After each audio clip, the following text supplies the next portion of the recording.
So I thought I was gonna come in here and talk about how great the Utah Jazz are. You can, if you've been following my channel this whole year, I was probably one of the first people to say the Utah Jazz were the best team in the NBA, like back in January. And now, I want to say Morant and the Memphis Grizzlies are really scary. Do I think they'll beat the Jazz in this series? I don't know. This is basketball. It could be. It's literally a game of just who's gonna out strategize the other one. Maybe this is just a game the Utah Jazz will bounce back. But for this video, for all my Utah Jazz fans, I'll talk about the Utah Jazz at the end of the video. But at the beginning of the video, we'll be talking. It's mainly gonna be a Memphis Grizzlies video. It's really a Memphis Grizzlies video. I want to hear those opinions down below. What did you guys think of that game? Dillon Brooks and Morant combined for freaking, what was it, 57 points? Like, God almighty. They were on fire from downtown. And, like, look, this is a team that people don't expect. Look, what are they calling them? The Grindhouse? And I love that. What it is another group of guys. If you guys remember the Green Grind, Zach Randolph, Marcus Hole, Mike Conley, Tony Allen, Shane Battier was there for a year, I think. But there's a bunch of guys who you never expect to just be going to Western Conference Finals. And this team eventually, I think, will go to a Western Conference Final. And I don't think they're at full force. Jaren Jackson Jr. was still shaking off the rust. Kyle Anderson is this legit. I love saying that phrase, Swiss Army knife. But I think he is the definition of a Swiss Army knife. He gets 1.2 steals a game, almost a block a game, dishes out 3.6 assists, grabs 5.7 rebounds per game, shoots 36% from 3, 47% from the field, and gets 12.4 points a night. That is a Swiss Army knife. That is a guy who does a little bit of everything. And he is just, I didn't know he's that great at three-point shooter. Every time I see him, I used to think, I was like, I thought you couldn't hit threes. And now he's just out there hitting them. Jonas Valanciunas is a cheat code. He literally just manhandles people. He has that Shaq type. He doesn't have the Shaq strength. But what I'm saying is, he has that. For being a guy, he's 265. He just moves people. Legitimately just moves them.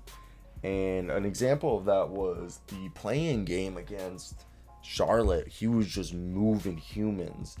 And tonight, even against Rudy Gobert, he was kind of unfazed. And I was just sitting there. I was like, damn, Jonas Valanciunas. I know you're a solid NBA player. You're not a bust. You've had a great career. And I just, maybe I just thought you were just casted aside after this trade, and I haven't been paying attention.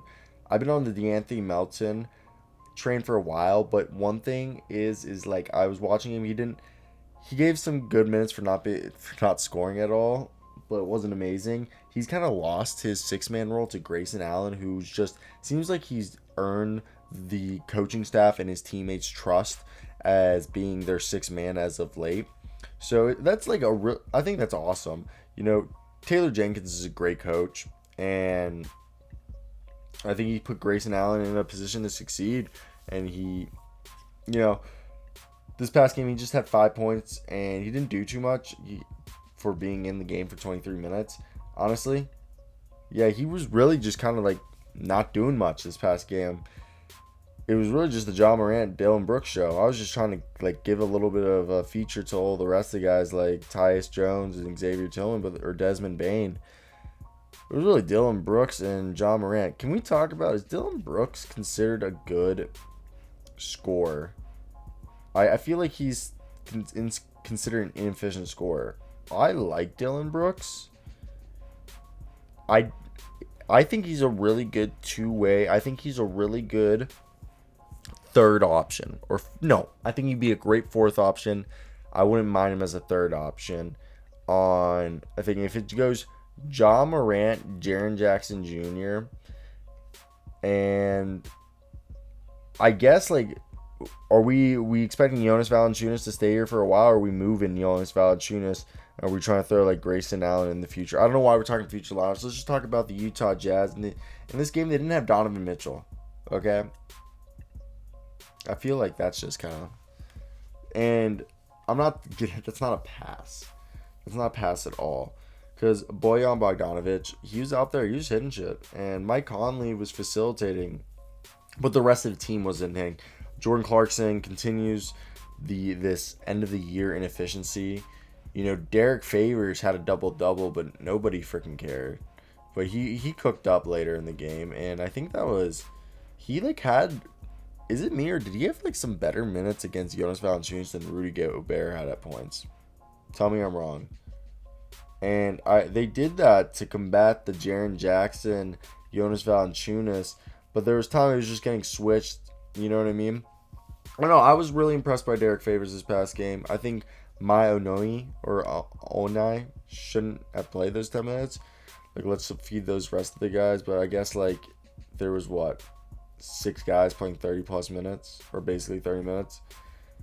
So, the Jazz, I think the Jazz are going to win this, baby. But, look, it was a great, great year for the Grizzlies. They're going to be top 3 seed next year. The Bees out.